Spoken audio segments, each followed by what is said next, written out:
And the lead sponsor, Councilor Tanya Fernandez-Anderson, is on her way up the elevator. As we know, we have some elevator issues going on in City Hall, so she will be here momentarily. This public hearing is being recorded. It is being live streamed at boston.gov/city-council-TV and broadcast on Xfinity Channel 8, RCN Channel 82, and FiOS Channel 964. We will be taking public testimony at the end of the hearing. If you are here with us in the chamber, please sign up on the sheet near the chamber entrance.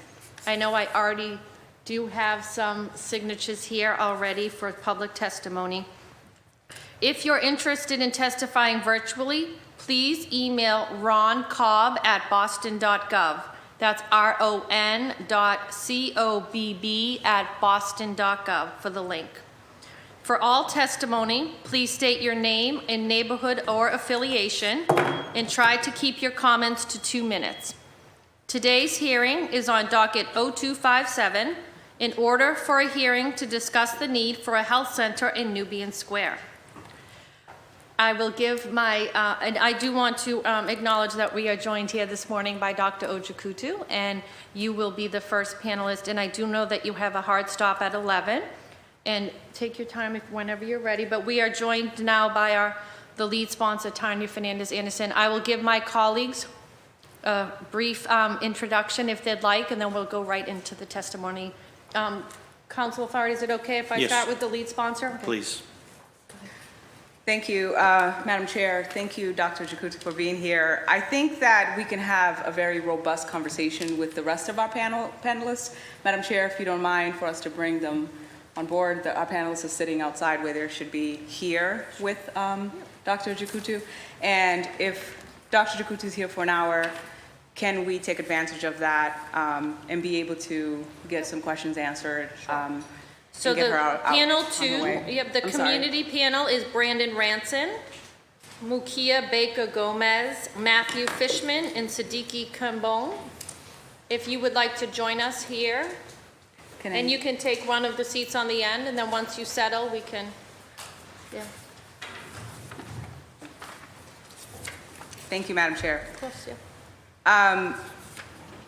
So the community members and advocates and panelists here today, with exceptions to Dr. Jakutu, not yet, has approached me and had conversations. We've been in conversations about the need for a health center in Nubian Square, preferably Nubian Square or in and around Roxbury.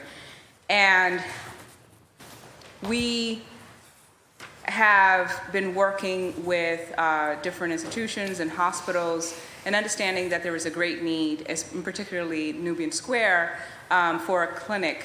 When I filed, I think the wording, I was thinking more of a holistic health center in a sense of different alternative ways of treatment and therapy. But I think that this platform will be open to the conversation to be able to discuss what exactly is the need and how we should shape it together. The wonderful thing about government and being able to be on this platform is that we can do that. So I look forward to the conversations. I'm not going to talk a lot because I need to hear from you. And I thank you so much for holding this hearing. Thank you, Madam Chair. Councilor Flaherty. Thank you, Madam Chair. Obviously look forward to the dialogue, and I had signed on as a co-sponsor, just knowing the great benefit, and I say it all the time, we boast of having the best hospitals and network of community health centers in the world. Anytime someone is looking to propose one for their neighborhood, I wholeheartedly support it. I understand the benefits that it provides all of our neighborhoods to have access to great quality health care. It's also about the doctor-patient relationships, and also you think about the neighborhoods and the communities that have those health centers and all of the spin-off that happens around them with the restaurants and the coffee shops and the pharmacies, et cetera. So there's a tremendous amount of economic development that is inspired and given the number of people that visit those health centers and or spend their hard-earned money in those respective neighborhoods. So it's always a win-win-win. But interesting, I know that there was a communication here that talks about, not having it be a health center, but having it be a health clinic. So I do have some questions at the appropriate time as to what is the difference, I guess, what does that mean? And also, will they fall into that network? Because the network of community health centers, I think they're in the 20-something, Doctor, who is it? At one point we had 26, but what we have now, 22, 23? 22, yes. So we have a network of community health centers that works closely, obviously, with the Boston Public Health Commission, et cetera. So I would be curious as to sort of, would a clinic sort of fall under that umbrella, if you will, or would it be a standalone? So I'd like to get into the details at some point, but either way, whether it's a community health center or it's a community clinic, tremendous opportunity for us all to collectively get folks onto Mass Health and/or have their respective healthcare insurance companies participate in this discussion as well, so we can get people to get a primary care physician, be screened, be examined regularly, et cetera. And that's a rising tide. So in any form, whether it's a health center or a clinic, I'm all ears and would be happy to assist in any way I can with the lead sponsor and you as chair. Thank you, Madam Chair. Thank you, Councilor Flaherty. We will go right into Dr. Ojikutu. You can start. Thank you. Yeah, just trust it. I think you're good. If it's solid, you're good. Okay, great. So good morning, Chair Murphy, Councilor Fernandez-Anderson, and Councilor Flaherty. Thank you for having me. For the record, my name is Dr. Basolo Ojikutu. I am the Commissioner of Public Health for the City of Boston and the Executive Director of the Boston Public Health Commission. Thank you for calling this hearing and for drawing attention to the health needs and health inequities that are persistent throughout Boston. What I would like to do today is provide you with the most updated, newest data in regards to a number of chronic diseases and key health indicators, specifically in Roxbury, and update you on some of the Commission's efforts in Nubian Square. Just today, the Boston Public Health Commission released a series of Health of Boston reports. You should have that press release in your email inbox. This is the first of several comprehensive releases that will occur over the course of the next couple of months, and it's the first since the advent of COVID-19. These reports examine the city's health trends and the health status of residents. We use these data, as you do, to inform policy, program interventions, and to address urgent public health issues and needs, specifically to create greater health equity throughout our communities. So these specific reports detail chronic diseases, so asthma, diabetes, heart disease, and cancer, as well as life expectancy and mortality. And as I mentioned, additional reports will be published later this year. So I wanted to take you through a bit of that data this morning, because I do think that it's critical and it relates to what we will be talking about. So as a result of the COVID-19 pandemic, average life expectancy in Boston decreased by 2.4 years. The pandemic also exacerbated racial and ethnic health inequities. Latinx residents experienced the greatest decrease in life expectancy, 4 years, followed by Black residents, 3.3 years, followed by Asian residents, 3 years. White residents had the smallest decrease in life expectancy, 1.1 years. The report also notes concerning disparities in life expectancy along neighborhood and census tract. So census tracts are smaller subdivisions of neighborhoods. I'm going to just explain why that's so important here, because we have these very large neighborhoods across Boston, the 23 neighborhoods. And oftentimes when you look at health data, it gives you information by neighborhood. And it tends to sometimes conceal what may be happening in smaller areas. So we have to zoom in and get information by census tract. Most notable when looking at census tract data are a number of facts. There is a nearly 23-year gap difference between a census tract in Back Bay, where life expectancy is approximately 92 years, and a census tract in Roxbury, where life expectancy is 69 years. While this difference is lower than previous estimates that you may have heard that data dating back approximately 20 years noted a 33-year disparity between census tracts in those same two neighborhoods. These findings indicate that significant challenges obviously remain to advance health equity across the city of Boston. The persistent health inequities in Boston are also pronounced in regards to premature mortality. That's death before the age of 65. From 2017 to 2021, Black residents in Boston experienced the greatest increase in premature mortality, 37%, compared to other racial and ethnic groups.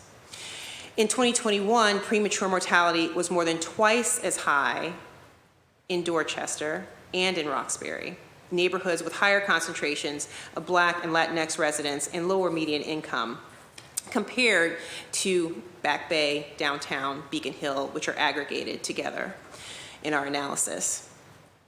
I think it's important to note as we talk about health care and the need for additional services that many people assume that mortality and life expectancy are primarily dependent upon what occurs within the health system. I, as a doctor, will say, and I think it's incredibly important for us to acknowledge that healthcare, what happens in our clinics, what happens in our wonderful hospitals is incredibly important. And I'm gratified to see the focus here on developing and thinking about what the needs are in terms of healthcare and healthcare access. But we need to keep in mind that inequity does not begin or end in the healthcare system. Mm-hmm. We need to acknowledge that it is a collaboration between the health system and communities that ends up being most successful in decreasing these disparities in life expectancy. Because health inequity is actually primarily determined by social determinants of health, not necessarily what happens in the health system. So just to be clear for everyone, social determinants of health are conditions in the environments in which we exist. These are factors apart from medical care, and numerous studies have demonstrated that they strongly influence health. And we're talking about socioeconomic status, income, food access, food security, transportation, housing, access to green spaces, spaces that people feel comfortable utilizing for exercise and recreation. These factors actually really shape our choices, behaviors, and our health outcomes. So I also think it's important for us to say in this space that racism, specifically structural racism, determine the quality and the quantity of social determinants at the community level. It is a historical fact, but it's also a current reality. So it's important for us to understand what the dynamic is. Structural racism is a system in which public policies, institutional practices, and other norms perpetuate racial inequity. It's led to residential segregation around our city that I think we all recognize. It's really about resource allocation. Who has more, who has less, what neighborhood has more, what neighborhood has less. I think we all care about equity. I think we're all trying to mitigate these issues to advance health equity, but it's important to understand root cause because that is what we're seeing the impact of as we look at some of these data. Regarding Roxbury, you can review the findings in more detail in the report, but it's not just a difference in life expectancy and mortality that we're seeing. We're actually seeing differences that are concerning across other chronic diseases. For example, during 2017 to 2021, combined, the percentage of adults with diabetes was higher in Roxbury compared to the rest of Boston. 9% of adults were living with diabetes for Boston overall, whereas 15.5, or essentially 16% of Roxbury residents are living with diabetes. That's one example. The examples are throughout the report. I think we can also just comment, or I can just comment on some of the actions that we're taking. So obviously equity is the core of what we do within the Boston Public Health Commission. Certainly it's what the city councilors, you all have also been working on. I just want to mention that we have been focusing our efforts on Roxbury as a neighborhood, and specifically if you look at the census tracts that I'm talking about, you know, we've opened up the Bruce Bowling Building for our COVID-19 response. That is an established standing vaccination and testing site. It will remain a standing site even though the emergency has ended. We partner with Whittier Street Health Center, which is the federally qualified health center for this area, in a number of ways. In partnership, we developed a low threshold day space for individuals living with substance use disorder. Our Boston Healthy Start initiative is there at Whittier Street, providing services, maternal health services to women. In addition, back in 2012, when that first data was produced, the 33-year age gap, Whittier launched the Boston Health Equity Program. We have been a partner in that program since then, and it has helped to bridge the gap that we talked about. They're basically not only working with patients, but they're working with whole families. They're working with whole communities, and they've done a lot to expand access to services beyond just healthcare within the neighborhood. In addition, you all know we have the AHOPE mobile van that's in the area. Our neighborhood trauma team serves Roxbury. We work with Madison Park High School, where we have a school-based health center. And certainly that's not a comprehensive list of the services that the city and the Boston Public Health Commission provides. So in closing, I just wanted to give you a brief overview, a snapshot. All of this is in these detailed reports. We do not do this work in a vacuum. As I mentioned, some of our partners, certainly the folks here at the table, I look forward to hearing what the community is presenting here today and learning more about strategies that they would like to implement. I think one of the things we have to consider, that it's often said that Boston is resource rich, yet coordination poor. We have to think about what we have and how we could work together to strengthen systems. And I'd like to put some thought into that as we're here today. Thank you, and I look forward to answering your questions. Awesome. Thank you, Dr. Ojikutu. We have been joined by President Flynn. So just to clarify, thank you for joining us, the other panelists, but before we move on and hear from your important testimony, I do want to give my colleagues a chance to ask Dr. Ojikutu any questions they'd like before we move on to the next panel. You can start. Thank you, Madam President. Madam Chair.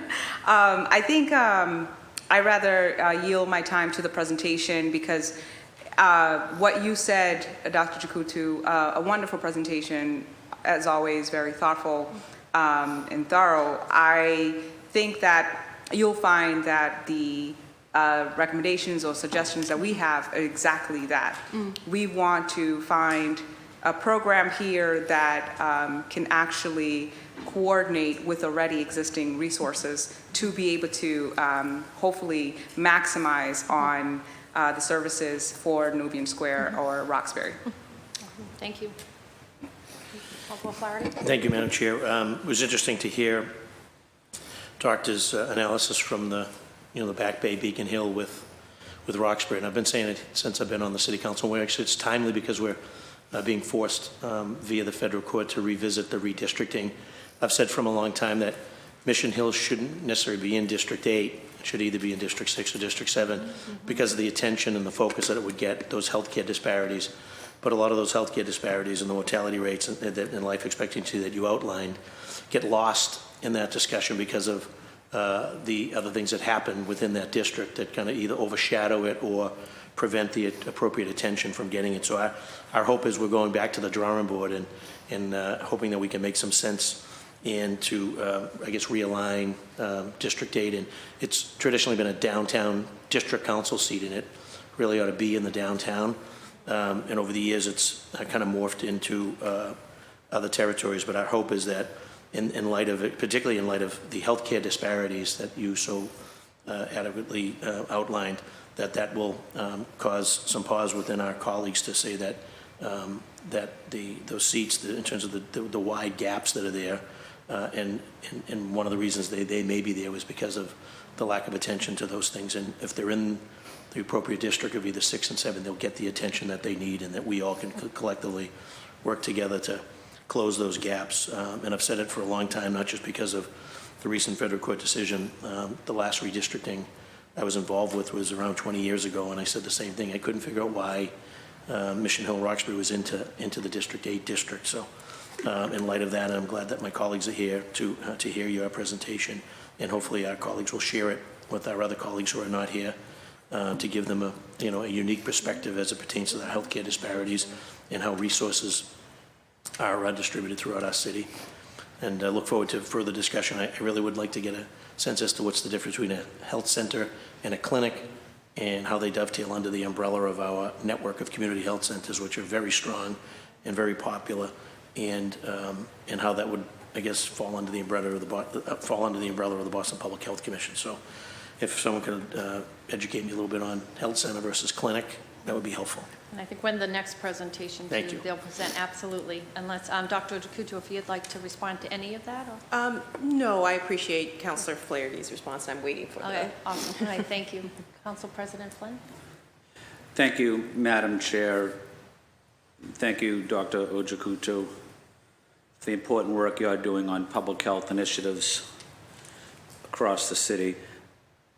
I don't necessarily have any questions other than to say I support Councilor Fernandez-Anderson in her proposal to establish a healthcare facility clinic in Nubian Square in Roxbury. I represent the South End, which is a neighbor of Roxbury. They have a great relationship, South End and Roxbury, but regardless of the great relationship it has, I think it's the right thing to do to put a health facility in Roxbury, and I would do everything I can to support it, including advocating for it in the budget this year or any other year. So I don't necessarily have any questions, but just want to say thank you to the Councilor Fernandez-Anderson for her work on addressing public health concerns and challenges, not only in her district, but throughout the city, but also thanking the public health advocates as well. So thank you, Councilor Murphy. Thank you. Thank you, President Flynn. So I'm not sure if you have decided. You can choose who wants to speak first. Yeah, and I'll take a turn. Thank you. Or I think the president. Okay. Yeah, he take it away. And if you could just state your name and your affiliation before you speak, so we're clear. Thank you. Let me hook you up. Put this in front of you. Okay, we good? Yeah. Good day. Teamwork. My name is, I'm adjusting to the world of technology here. My name is Sadiki Kambon. I'm the director of the Black Community Information Center that is located in Dorchester, Mass. We're an all-volunteer organization. Been around for quite a few years, officially incorporated in 1986. And some of the work that we've done in the past from a community service perspective is that we actually, I don't know how many folks have heard of the late, great Mr. Walter Grove Hall up there. I call him Mr. Walter because I felt he deserved that. It's Walter Little's his full name. And so he owned the property up there in Grove Hall that now, where the Mecca Mall is located. And he had the vision for the mall, and he, at that time, CDCs were emerging in the city of Boston, and he was concerned that because there were like 8 or 9 different groupings that were vying to become the CDC, that it would never happen. And so he asked us to support him. So I don't want to get into the details, but we brought the 8 or 9 different entities together, and that led to the formation of the NDC at Grove Hall, resulting in the building of what is called the Mecca Mall and housing in the area. We also worked with Northeastern students years ago to help them to save the John D. O'Brien Institute. They were being threatened with the possibility of losing that. With the cooperation of the Boston Water and Sewer Commission, we were able to send down a couple of truckloads of water to Flint, Michigan. We have our own building, Imani House, on 516 Warren Street in Dorchester, which is our headquarters, but also it's a location for 9 units of housing for formerly homeless elders and folks with mental health issues. So that kind of gives you a sense of some of the work that we've done out there, continue to do. Of course, we led there for the renaming of the former Washington Park to Malcolm X Park, and New Dudley Street to Malcolm X Boulevard, and then the Nubian Square Coalition, of which I'm chair, is a component of the Information Center, led there for the name change to Nubian Square. And we're really pleased that, based on the momentum of that effort, that I had done a presentation down to the State House of the Transportation Committee, and based on the fact that we won the vote by a large margin for the Nubian Square name, that the state legislature, independently changed the name to Nubian Station. And so, based on the momentum of that piece, the Nubian Square, the Nubian Health Clinic, quite a history in regards to where that is right now. Back in 2006, I was down in what was then called Dudley Station, the busiest transportation portal in the state. And so while I was standing there waiting for a bus, a couple of young ladies came across each other who evidently hadn't seen each other for quite a while, and one had her little 5-year-old girl with her. So, they did the greetings and said, oh, what you up to? She said, oh, my baby's got a cold. And she said, I'm getting ready to get on this bus to take her, to get her checked. And so I said, wait a minute. I said, this is the busiest transportation portal in the state, and the density of the population, which actually was evaluated by Tufts Professor Emeritus James Jennings, in terms of population density within the immediate commercial district, was like 120,000 residents in like a one square mile radius. And let me just clarify, there's a lot of confusion out here in terms of the borders of Nubian Square. It's not just the commercial district itself. Actually, you go up Hampton Street, across Dudley, go up Blue Hill, make a right on Quincy, go across Warren to Townsend, back over to Columbus, down to Tremont, down to Melania Castle. That's the actual borders. And interestingly enough, that encompasses the area where the former Roxbury Comprehensive Health Center, which closed, unfortunately, some years ago. Around the issue of the difference between a health clinic and a health center, we were very centered on that aspect because of the fact that, you have Upham's Corner, Whittier Street, Harvard, Dimick. And so in our discussions, what we did as a strategy is that we reached out via personal contact and mail to the directors of those respective centers, defining the fact that we're talking about a walk-in clinic. And say, like for instance, with that little 5-year-old girl, if mom's brought her in there, and we made a determination, or I should say the folks with the medical expertise, that the service we provided was beyond our capacity, we would in fact refer moms and that little girl to a health center in the area or one of the hospitals. So that way it was clarified from the perspective of the health centers that we were not violating their turf in terms of the fact that they offer a variety of services. So that put them in a comfort zone as it pertains to the fact that we're talking about a walk-in clinic that would offer basic service and evaluation. So where we presently stand right now is that, like I said, we've been working consistently on this for all these years, and I really appreciate the fact that we've had the assistance of folks like Mr. Fishman from Mass General and Ropes and Gray, which is a prominent legal firm around the issue of healthcare that have been assisting us in this effort. So we're now at the level of seeking out the necessary funding vis-a-vis, hopefully to the support of the city and the state to establish the clinic. And there's a dire need. Our understanding, based on the research, is that the area represented by our highly capable Ms. Tanya Anderson, D7, as it pertains to healthcare provision, is the lowest rated in the city of Boston, and we'd like to change that. And we feel that the Nubian Health Clinic would play a major role as it pertains to improving the quality of life from a health perspective for the residents in the area. So, we're pleased to be here today with the hope that we'll get the support from the city that we're seeking, along with the state, from a funding perspective.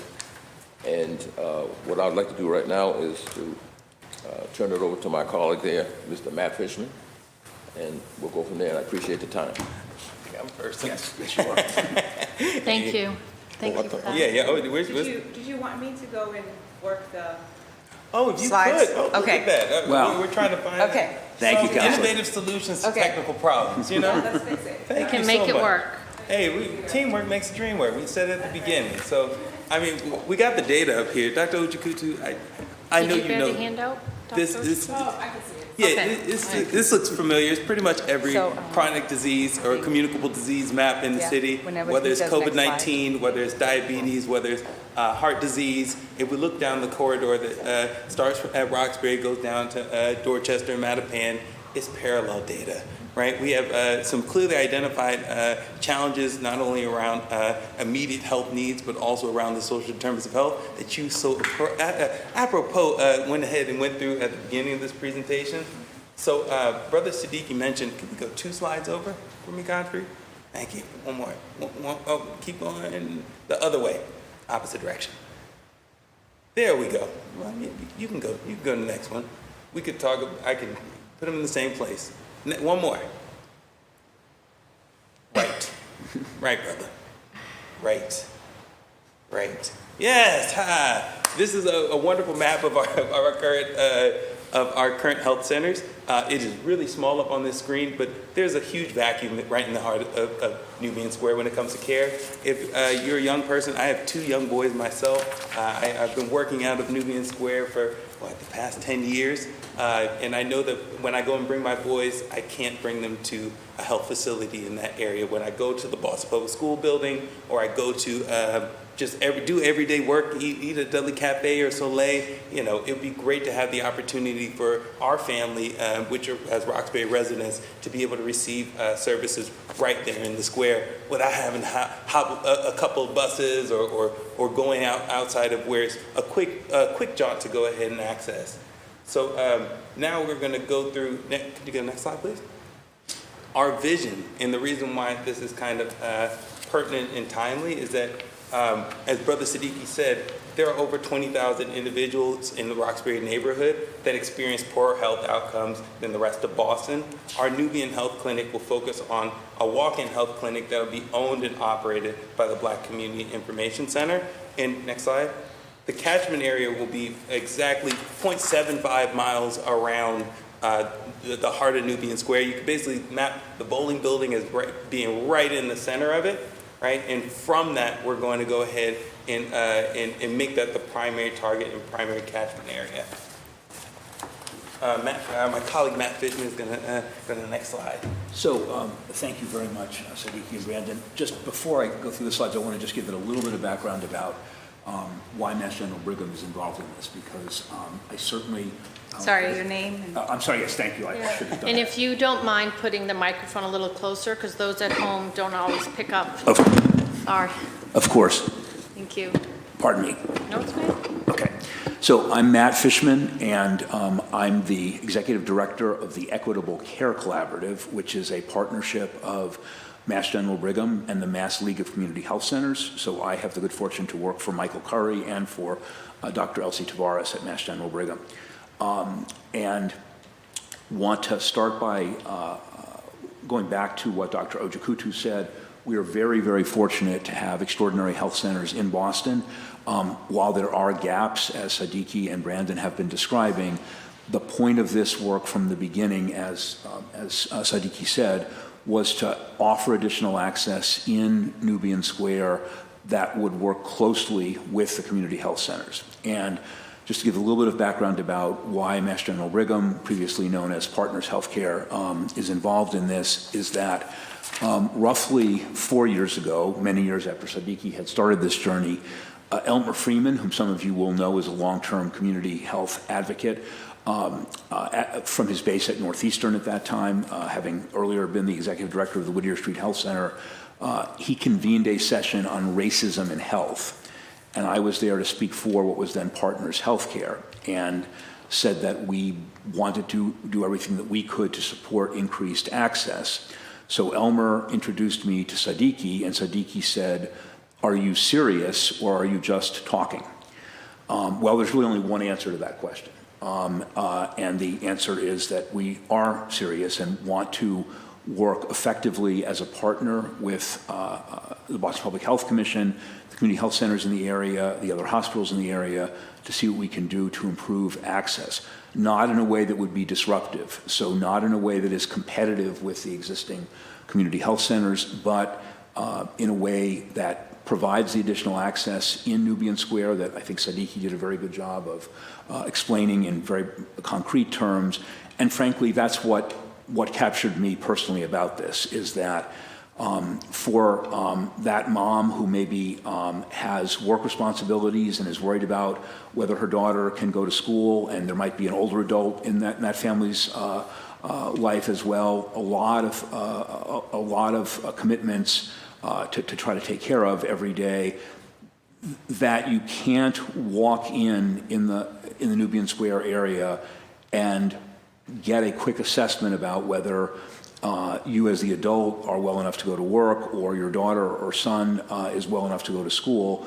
That's a problem, and it felt like a problem that the hospitals I work for, in collaboration with the health centers, would want to work on, so that if there's a quick solution, a quick assessment and a quick solution that enables that family to go on with their day, they can do that. But if anything further is needed, that's an immediate referral, what people sometimes refer to as a warm handoff, to a community health center. So a warm handoff meaning that perhaps someone at the clinic calls Whittier or Dimick or one of the other health centers, whatever's convenient for the family, and says, we did this assessment and this patient needs more than what we are able to provide, because we are just, starting as a limited scope clinic where there are a set of things we can do. We might be able to assess and respond to a sore throat, but if we're concerned that there's any chance that this little girl has something more serious, could you guys fit her right in? That's what we mean by the kind of collaboration that we hope would happen between this walk-in clinic and the health centers.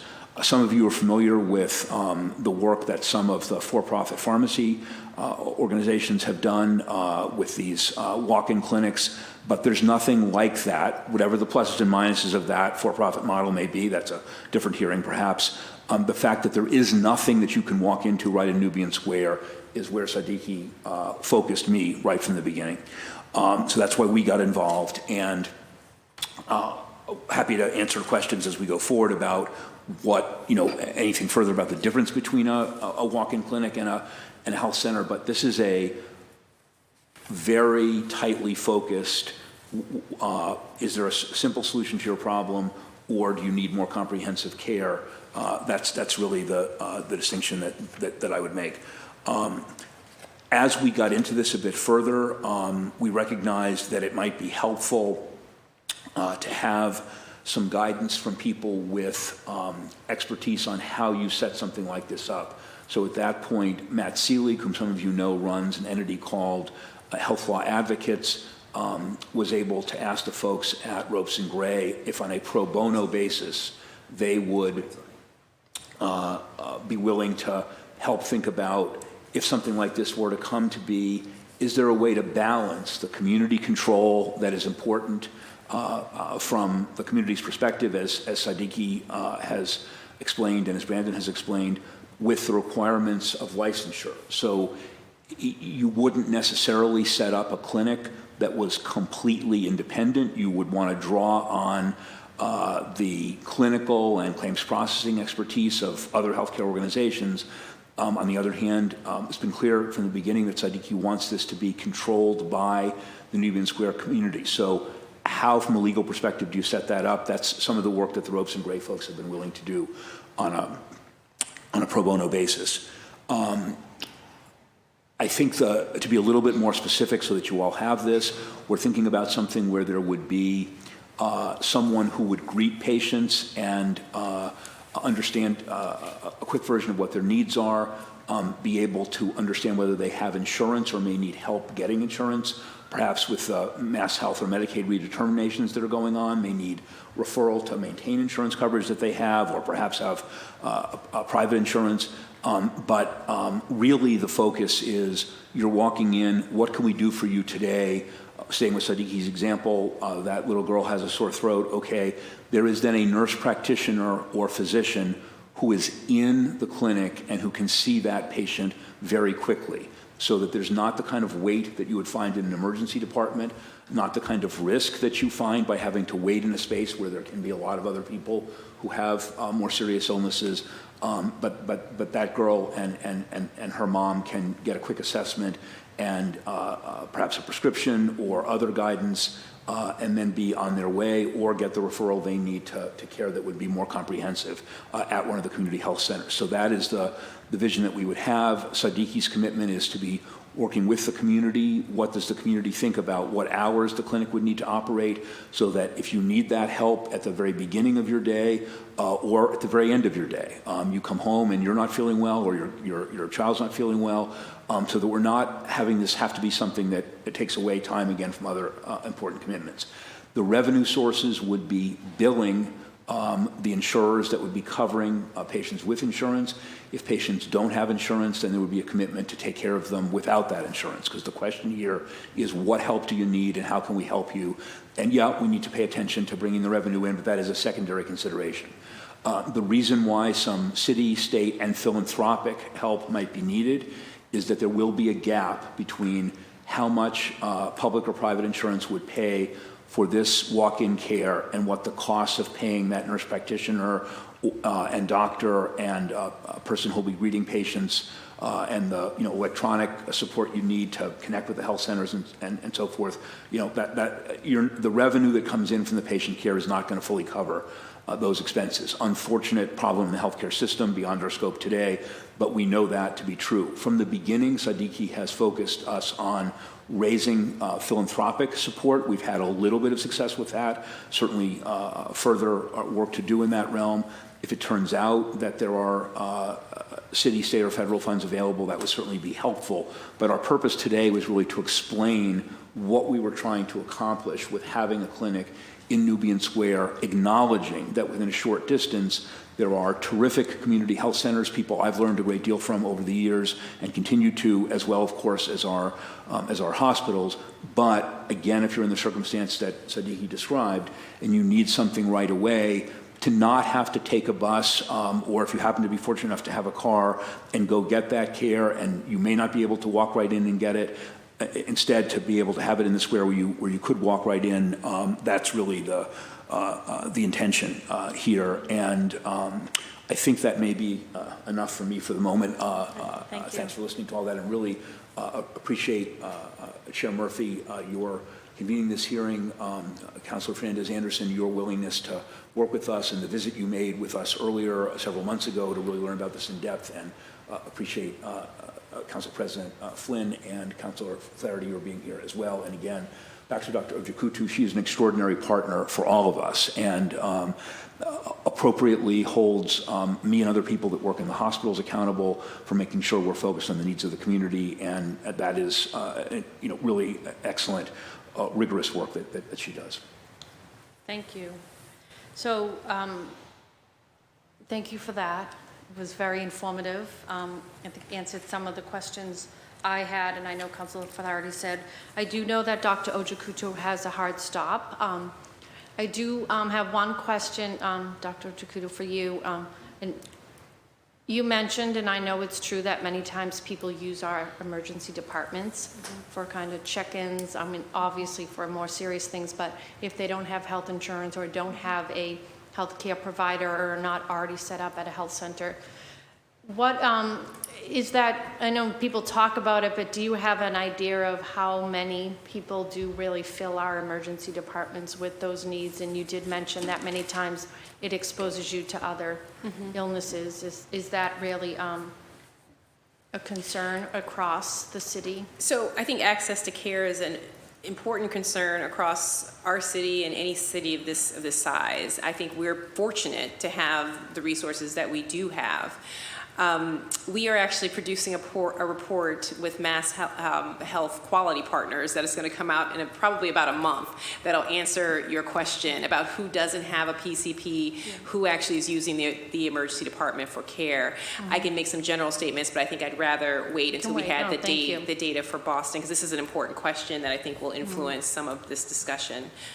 Do you loop in our school nurses? I know as a school teacher for couple decades, many times families would come, their child would come to school ill, and the nurse would, it would kind of be their copay, like, the check-in, which was necessary, not that it should be the way we deal with sick children, but that's also a concern I know that we have. Absolutely, and as you know, we're working with BPS to try to help support more services within the school-based health centers. We do support 8 high schools with a school-based health center, but looking just across the spectrum of BPS, we certainly are working with them to fortify some of the services that are offered. Awesome, thank you. Do any of my colleagues have any questions for Dr. Ojikutu before she goes? If they do, you can start, yeah. Thank you, Madam Chair. Dr. Chikutu, I guess just, if you had questions for the panelists. Absolutely. So I think I really appreciate all the efforts that you all have put into this work and thinking through what might better serve the neighborhood in the Nubian Square area particularly. I guess what I would ask is, there are neighboring census tracts. So the Nubian Square census tract, there are neighboring census tracts that also have challenges. And is the goal, I'm just wondering, is the goal to see if we could potentially offer similar services in the surrounding areas? And quite honestly, the data that we produced in regards to life expectancy, that wasn't Nubian Square. That wasn't that particular census tract. It was an adjacent census tract where there are a lot of challenges, and it's in the report that we produced. So I just want to get a sense of what you're hoping, long-term to achieve, and then questions about, just sustainability. I mean, I might be able to speak to that a little bit. Sure. I think this is a great small box model for how can you offer comprehensive clinic-based care in community-based settings, right? Like I think that we could look at this as something that could be replicated in other neighborhoods throughout the city as a care precedent that's more affordable by its infrastructure investment requirements, but overall has a dramatic impact in just increasing the level of access, right? That's where we think is going to be the real value is, we know and have been active in Nubian Square for a long time, so we're like working from community member perspectives, where it's like, you see this. I used to work out of the bowling building, running executive director of an entrepreneurial program there, and you see the disparity that's there. Especially for our seniors. I think that that's a particular area. I think there's wonderful work that's being done in the schools, but I think that there's a pivotal role that this clinic model can play when it comes to seniors and specifically as well. Could I take it away? I can't. Oh, here. Okay. Yeah, no, just in terms of, I hear the piece around other areas and services that, let me just say this, that one thing we didn't mention, and I know that Matt Fisher is aware of this, is that we were approached quite a while back by BMC, and essentially their position was, we want to support whatever you're trying to do with this clinic because of the fact that they said that they were overwhelmed in terms of their emergency clinic, and that a lot of the clients or patients that they got came from the Nubian Square area. And so they put on the table, what can we do to support you in terms of making this a success because of the fact, like I said before, they said that, and anybody who's been down to the emergency room at BMC, which I have, I'm a former hospital social worker, when you go in there, you can go in there in the beginning and come out 4 hours later and the same people are sitting there. And so we see this as an extension of service provision that would help to give some relief to the area, like BMC, that have said, you know what, our emergency room, we're overwhelmed, what can we do to support that? So I just want to put that out there so I understand the fact that there is a need out there that we're trying to fulfill. Thank you. I guess I'd add that, to the point of, and I think that we still have to answer the sustainability part to Dr. Jakutu's question. But I would add that, yes, it's a Western approach, it's a reactionary thing. It's, there's a need, we see the need, there's a population that's underserved, and you have the vans, and you have Pine Street, and you have all of these other efforts that are going on in the streets, and they come in different times. And I've sat with the Nubian Square Task Force to be able to collaborate this coalition of different services in Nubian Square. And then the vans come in specifically because there isn't a clinic, specifically because there is no access. And so a lot of people, although Whittier Street happens to be way over the other side on Tremont Street, folks do not go all the way over there if they're in Nubian Square. And so there's obviously a need. The population is there. There's a lot of inequities. And you're speaking specifically to Roxbury. So overall, in general, we can't say specifically that it's just Nubian Square. But if there's a need there and there's a population there that needs to be served, then that's what this will address. And also, I would add that in terms of preventative measures, looking at systemic, racist structures, we are talking about centers that traditionally do give access and coordination to those additional resources that tackles social determinants of health or improving social determinants of health. So I think that a clinic is also going to be resourceful in connecting to services, but also in coordination, right? Case managers and other services that could go from one place. What's happening right now is that a lot of these sort of pop-up services and resources are looking for one central location, and they've asked me, where do we go? Where do we meet? So we go to the library, we've met at the bowling, we pop up in Dudley Cafe, but there is no center, there is no clinic. So there is definitely a need, but we don't want to set precedents to where every time there's something and we react and then there's a clinic.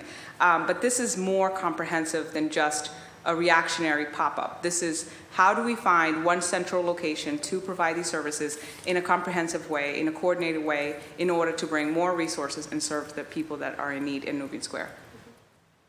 Thank you. Thank you. Happy to learn more and to be supportive.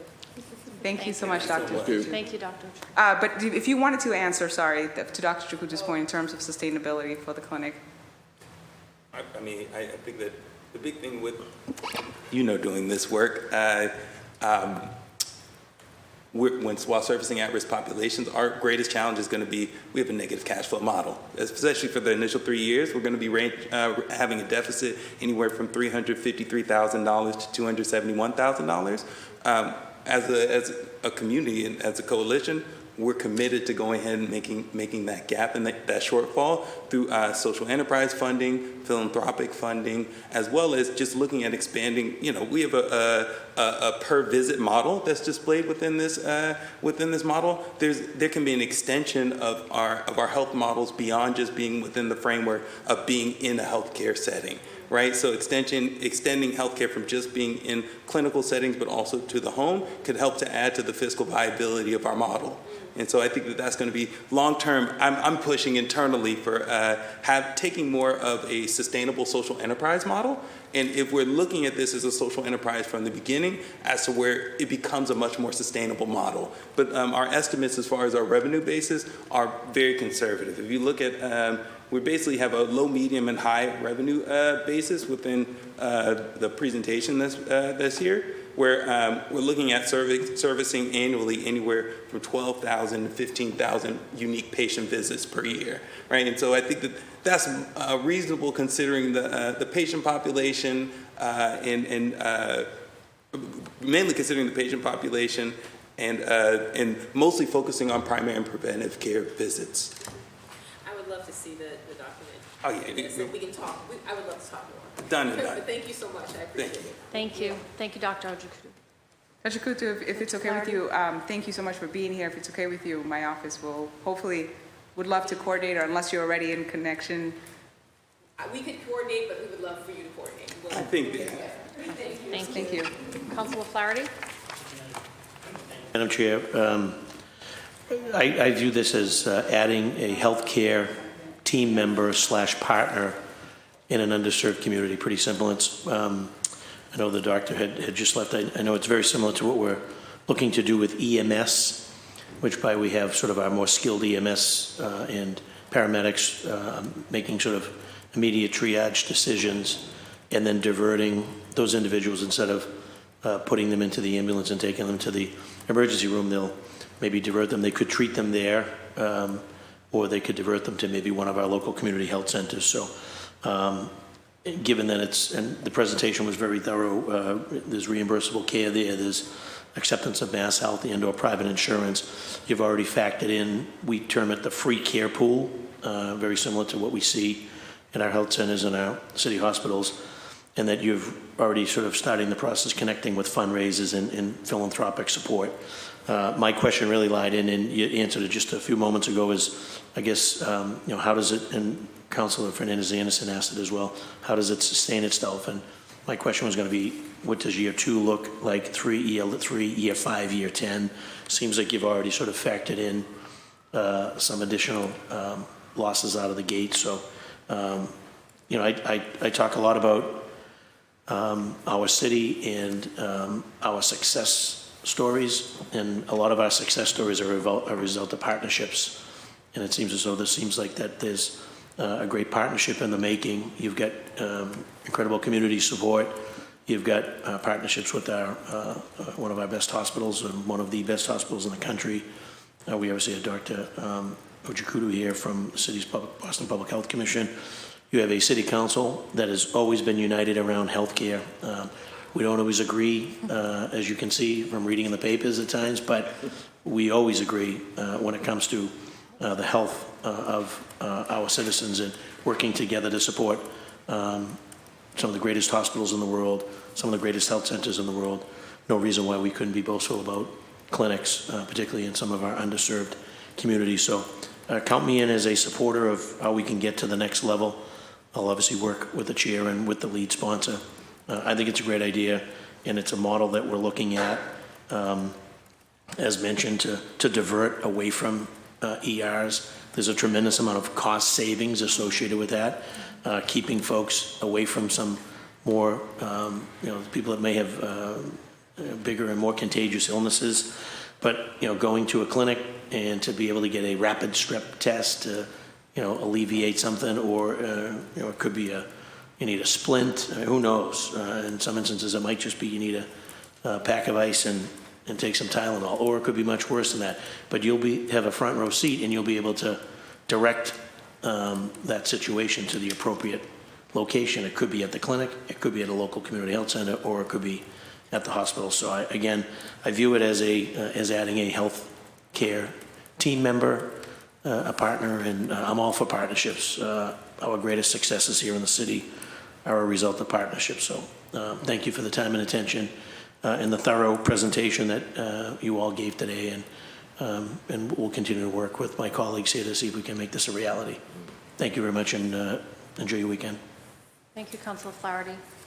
And I will echo that it was a wonderful presentation, and the need we know is there. And thinking about the social determinants of health, which we know aren't just the specific medical, what are your thoughts, knowing that many people will come in not just with a scrape or a strep throat, but also maybe need for food or mental health supports or housing and all those other issues which you probably already support on a daily basis, but how do you see the center / not clinic, right, supporting that differently from other nonprofits in the area? Well, and maybe Matt Fishman, or my colleague here, can add to it. But essentially, what we've talked about, because folks are saying that what we're proposing from a community perspective is actually a model. Mm-hmm. In fact, I talked about Roxbury Comp having closed, and so I was talking to a group of folks up there who basically were raising the issue. They said, well, we hear about your clinic.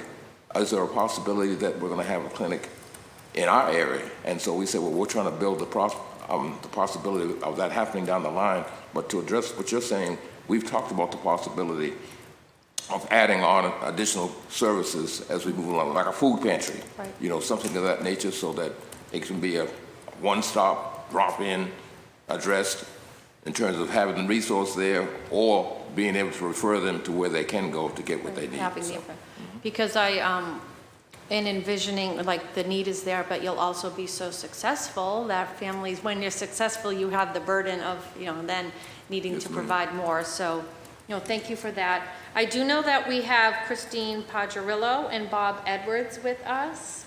And if, do you want to give public testimony? I know, Christine, you had submitted a letter, but do you want me to read the letter, or do you want to come up and do it? Yeah.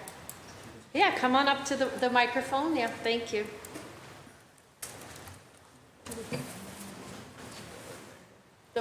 Yep, you can go right to the podium there. Yep. Hi. And if you could just state your name and your affiliation and then give your testimony. Thank you. Sure. Good morning. I'm Christine Pagerillo from Whittier Street Health Center. I'm the Vice President of Programs and Social Services. Thank you for the opportunity to be here to discuss and introduce the services that we are providing in Roxbury. So Whittier Street Health Center. Whittier is a Joint Commission accredited community health center in Roxbury with a satellite site in North Dorchester, providing primary and specialty health care, oral health, mental health, and substance abuse counseling service, and social and outreach services. Whittier's mission is to serve as a center of excellence that provides high quality and accessible health care and social services that achieve health equity, social justice, and the economic well-being of our diverse patient populations. Whittier's vision is to become an exceptional community health provider that addresses healthcare inequities, closes gaps in life expectancy, and pursues social justice. Whittier has expanded its services to more than 50 different programs and services. In 2012, Whittier opened its building on 1290 Tremont Street. In addition to expanded medical and behavioral health services, the building provides ample space for whole person and holistic care, including a community education room for community events and educational sessions, an expanded and affordable eye care dispensary, expanded oral health services to meet increasing demand, an on-site 340B pharmacy with discounted medications, specialized clinics to address wellness and the chronic diseases prevalent in the patient population that we reviewed this morning. Whittier provides healthcare services to 30,000 patients and annually provides approximately 20,000 community education and outreach visits. Whittier's patients are a diverse minority and low-income residents of Roxbury, Dorchester, Mattapan, and Boston South End. These communities often face significant barriers to accessing care. 45% of Whittier's patients have been diagnosed with at least one of the following conditions: diabetes, hypertension, cancer, asthma, or obesity. 35% have been diagnosed with 2 or more of these conditions. 80% have psychosocial issues. 72% live at or below 200% of the poverty level. 81% live in public housing, and 28% of our adults are uninsured. The health issues of the communities within Whittier's service area are typical of populations living in poverty and or with limited access to health care. The area-specific indicators of poor health tend to be chronic in nature with high mortality and morbidity rates. In establishing its Boston Health Equity Program, which Dr. Ojikutu mentioned this morning, this is a population management system that we started in 2012, and we have the capacity to become a center for health equity in Boston by directly and continuously addressing the most common disparities in our community. BHEP is a system of care designed to promote wellness in the Boston community and beyond. It integrates community outreach with health education, prevention of illness, and chronic disease management. The goal of BHEP is to address disparities in life expectancy. And in order to do this, we do have a broad menu of services through our wellness initiatives and our holistic approach. In 2015, Whittier opened the Whittier Wellness Institute, which includes a 6,000 square foot fitness center, a community garden, and a prescription for health program, and a food pantry. The Institute emphasizes holistic health, physical fitness, prevention of illness, stress reduction, and developing positive, healthy behaviors. The Institute also helps patients to manage their health, chronic diseases, and to support the ultimate goal of helping providers to prevent future illnesses. Whittier is in a position to set high goals for health and wellness amongst Boston's most underserved and unhealthy residents, and to fully deploy a highly integrative care from the community front line to the health center and beyond. Whittier is a trusted provider of culturally informed services staffed by multilingual, multicultural personnel, offering innovative strategies to reduce stigma that homelessness and other high-risk individuals may experience related to HIV, mental health, addiction, homelessness, or LGBTQ status. Whittier is uniquely positioned within the city to respond to the unyielding epidemic of untreated addiction and mental health among transient populations, with its existing outreach and engagement strategy focused on education, prevention, and linkage to care. In November 2018, Whittier added mobile health van clinics, outreach programs to support its successfully community outreach, health education, and health screening. The services provided on the mobile health vans include diagnostic screenings, oral health, behavioral health screenings, social service screenings, and primary care. By working with families in the community, Whittier helps to break down some of the most prevalent barriers driving these disparities and helps to connect residents to long-term care focused on wellness and prevention. By educating the population on risk factors, prevalent community diseases, the benefits of primary care, and the importance of chronic disease management, Whittier helps to improve levels of health knowledge. Whittier's mobile unit has a recurring schedule at various housing developments, schools, and has been present on a monthly basis at the Roxbury branch of the Boston Public Library since 2022. Through our outreach efforts in the past year, we have made and confirmed 320 referrals for HIV counseling, testing, screening.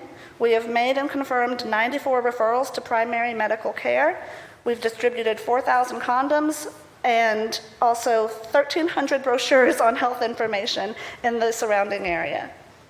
Whittier recently launched its Day Engagement Center in October 2022 in partnership with the Mayor's Office and the Boston Public Health Commission in an effort to decentralize the mass and cash encampments where individuals are regularly tempted by an open-air drug market, with the goal to increase access to care, social services, and support to unhoused and vulnerable adults. We operate a daily shuttle from the Day Engagement Center from Atkinson Street, Woods Mullen Shelter, and canvass the Nubian Square area, providing condoms, bleach kits for harm reduction tools, and information about the Engagement Center. Since opening, the Engagement Center has served approximately 500 unduplicated individuals. We are also opening a school-based clinic at the Boston Day and Evening Academy. Whittier is committed to closing the gaps in healthcare inequities and providing trauma-informed care with cultural competency and cultural humility. Our staff mirror the community we serve with a senior management team that is 100% BIPOC representation. We value the many community partnerships, particularly the support from the Boston Public Health Commission and the city. Through our combined efforts, we have seen the life expectancy gap for Roxbury close to 23 years from 33 years. We are committed, we are compassionate, and we are present to stand united for health equity. Thank you so much for allowing me to present. Thank you. Awesome, thank you, I appreciate that. So, and Bob, did you, Edwards, Miss, you're good, you're together. Okay, thank you. That was both of you together, and I appreciate that. And thank you all for all that the Whittier Street Health Center does.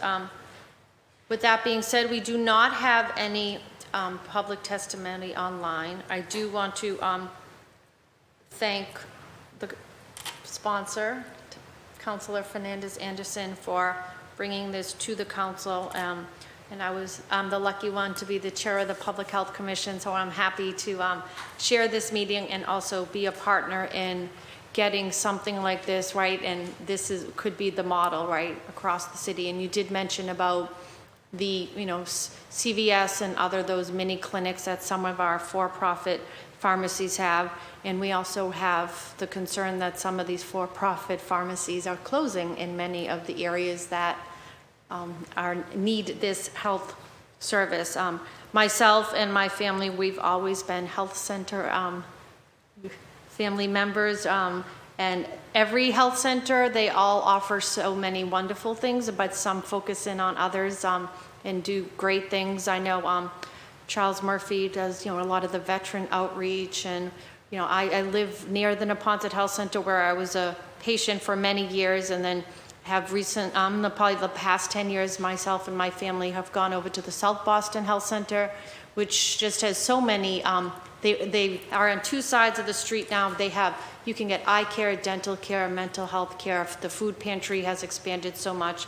And we just know that health centers are so vital and important, but then also there's this idea of this health clinic that could also just be life-saving and provide services for a community that obviously needs more services. So with that being said, I just want you to know that you have my commitment to work alongside you, and I know our colleague here will keep us informed and welcome them. Of course, yeah. And so I just wanted to thank you for coming, and we'll allow Councilor Fernandez-Anderson to have her closing statement before we close this out. Thank you, Madam Chair, and thank you so much for hosting us here with this conversation. I'm very pleased to have filed this order to discuss the need for the health clinic, for a health clinic in Nubian Square, along with my colleagues and Madam Chair for hosting or facilitating this hearing. The health disparities and implicit bias found in the Boston Health care system is a major concern. And where it has been well substantiated that Black and brown communities experience increased sickness, mortality, and lower quality health care than our white counterparts. Not only that, you heard Dr. Jakutu today presenting, along with that study, that it's not just about a health clinic or the need of a health clinic, but that that our health is determined by social determinants of health, and that this was perpetuated by systemic racism and structures. And so we then, the community then has taken upon themselves, and I thank you, Brother Siddiqui, Brother Brandon, as well as Brother Richard, to be able to put this together and create this coalition to bring this health clinic to fruition. My concern with typically in Black communities, when there is, or in disenfranchised or historically disenfranchised communities, when there's a need, then there's a market.